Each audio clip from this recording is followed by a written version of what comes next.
अब ये देखो, एक तरफ तो हम ये कह रहे हैं कि प्रिंट कल्चर को लोग सपोर्ट कर रहे थे, है ना, जिसमें इरास्मस, नहीं sorry, we have seen Mercier जो एक नॉवेलिस्ट था, उसने नॉवेल्स भी ऐसी लिखी थी कि उसकी जो कैरेक्टर्स हैं वो बुक के अंदर पूरा अपने आप को एब्जॉर्ब कर लेते हैं, और जब वो बाहर निकलते हैं तो they are very much enlightened, है ना। तो वो ये शो कर रहा था कि बुक्स बहुत इंपॉर्टेंट है, आपको नॉलेज दे रही हैं। फिलोसॉफिकल थिंकर्स हमने देखे, मार्टिन ल्यूथर ने भी, ही ब्रॉट रिलीजियस रिफॉर्म। लेकिन क्या सारे लोग इसके फेवर में थे? नहीं, कुछ लोग अगेंस्ट भी थे। सोसाइटी कैसी हो गई थी अब? एक तरफ प्रिंट को फेवर किया जा रहा है, दूसरी तरफ प्रिंट के अगेंस्ट भी जा रहे थे लोग। तो अब इसमें आएगा एग्जाम्पल, दो एग्जाम्पल लिखने, एक इरास्मस का और एक कैथोलिक चर्च का। और ये कहीं हद तक बात सही भी है। जब प्रिंट कल्चर आया तो हर एक बंदा राइटर बन गया। जैसे आज के टाइम में यूट्यूब, हर एक बंदा यूट्यूबर है, चाहे नॉलेज है नहीं है, हर बंदा क्या बना रहा है, अपनी वीडियोस बना रहा है। पर क्या आपको लगता है कि सारी वीडियोस आई मीन बहुत ही अच्छी हैं and they are worth watching? कुछ का जो कंटेंट है, चाहे वो, अगर मैं सिर्फ इसकी भी बात करूं, जो ये आपके सीबीएसई से रिलेटेड भी है, तो क्या वो सारे लोग आपको सही नॉलेज, सही ज्ञान दे रहे हैं? बच्चों को पता चलता है कि वो कितना सही है कितना गलत है ना। मैंने तो देखे हैं कुछ ऐसे भी होते हैं जो गालियां भी दे रहे हैं और थोड़ा वल्गैरिटी भी ला रहे हैं, बट स्टिल दे, ठीक है, that is a different thing. लेकिन है तो वो वल्गैरिटी ही ना। सेम थिंग किसने बताई? इरास्मस ने। Erasmus, he was a Latin scholar. Erasmus के ऊपर भी क्वेश्चन आता है, तो यू शुड प्रिपेयर दैट, और ये एग्जाम्पल तो लिखना ही पड़ेगा आपको जब आप कॉन्ट्रास्ट बताओगे। इरास्मस ने क्या कहा कि जो Kaithal he was a Catholic reformer, ये भी मार्टिन ल्यूथर की तरह ही था, पर मार्टिन ल्यूथर को सपोर्ट नहीं करता था ये, दोनों कहीं ना कहीं एक तरह से राइवल थे। तो इसने भी क्रिटिसाइज किया था किसको? कैथोलिक चर्च की एक्सेसेस को, कि भाई जो हद कर रखी थी ना उन्होंने, अपने सारी जो मेल प्रैक्टिसेस थी उनको इसने भी क्रिटिसाइज करा, उसको, उसकी कमियां निकाली, उनको इसने भला बुरा कहा। लेकिन ये तो फिर भी एक स्कॉलर था ना, है ना। तो इसने ये कहा कि आपके आज के टाइम में उनकी सोसाइटी में क्या हो रहा था, there was a seditious material, ऐसा मटीरियल जो गवर्नमेंट को क्रिटिसाइज कर रहा है, उसको क्या कहते हैं? सेडिशियस, की एंटी गवर्नमेंट मटीरियल। उसके अलावा इरिलीजियस चीजें भी थी, हर एक कोई बाइबल को इंटरप्रीट कर रहा है, उसमें एक मेनोकियो का नाम है, एक मिलर, मिलर कौन होता है? जो आटा चक्की वाला, वो बाइबल को इंटरप्रीट कर रहा है, बाइबल का एक नए मीनिंग दे रहा है कि बाइबल में, हमारे रिलीजन में ये कहा गया है। अब लोग तो उसको भी पढ़ के इन्फ्लुएंस होंगे ना।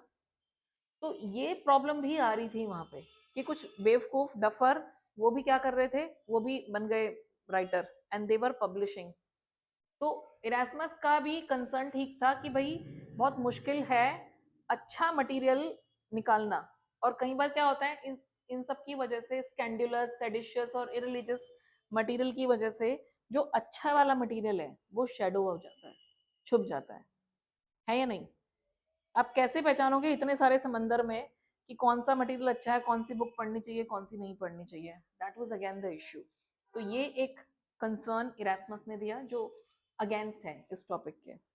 दूसरी चीज, कैथोलिक चर्च ने भी क्या करा था उस समय, एक इंडेक्स बना दिया बुक्स का, कि ये वाली प्रोहिबिटेड बुक्स हैं, ये वाली बुक्स ना तो आप पढ़ोगे ना ही पब्लिश करोगे। तो उन्होंने ये क्यों किया था, ये वाला क्वेश्चन आता है कई बार, क्यों किया? क्योंकि there were so many people who were publishing seditious material, they were reinterpreting Bible. तो they were, Catholic church was very enraged, ये गुस्सा हो गए कि भाई ये कर क्या रहे हैं, अपने हिसाब से ही हर चीज को पब्लिश कर रहे हैं। तो इसलिए उन्होंने क्या, एक इंडेक्स, इंडेक्स तो पता है आपको, जो शुरुआत में होता है बुक के, एक लिस्ट बना दी कि ये वाली बुक्स प्रोहिबिटेड है, इनको आप पब्लिश नहीं करोगे और ना ही ये पढ़ी जाएंगी। तो इस तरह की कुछ चीजें भी हुई थी, and this happened in 16th century. तो ये वाला जो टाइम था, इसमें अपोज भी किया जा रहा है, फेवर भी किया जा रहा है। ये तीन चार नाम याद कर लो, कौन कौन से। फेवर में कौन था? मार्टिन ल्यूथर, जिसने एक रिलीजियस रिफॉर्म लेके आया वो। प्रोटेस्टेंट्स आए उसके बाद, कैथोलिक चर्च के सारे नेगेटिव पॉइंट्स बताए। और मर्सियर नॉवेलिस्ट, उसका एग्जाम्पल। और तीसरा एग्जाम्पल किसका लिखोगे? उन फिलोसोफर्स का, है ना, Rousseau, Voltaire. Mercier was a novelist, उसने कहा था टायरेंट ट्रेम्बल। अब आपकी जो भी आपका डेस्पोटिज्म है वो खत्म हो जाएगा, क्योंकि लोग अब अवेयर हो गए हैं ना, पीपल। हाँ, नहीं गवर्नमेंट का नहीं, मर्सियर वॉज टॉकिंग अबाउट ज्ञान, कि अब लोगों की बुद्धि एक्टिवेट हो गई है, अब उन्हें पता है कि आप जो गलत काम कर रहे हो तो वो पहचान लेंगे, वो अपोज करेंगे। हाँ, ही वॉज अ नॉवेलिस्ट, तो नॉवेल ही ऐसे लिखता था कि उसके कैरेक्टर पहले बिल्कुल डफर हैं, बुक्स पढ़ के फिर वो इंटेलिजेंट हो गए एंड लाइक दैट। और इसमें क्या बताओगे आप कि भाई कुछ लोग उसको अगेंस्ट भी थे प्रिंट कल्चर के, स्पेशली कैथोलिक चर्च और इरास्मस।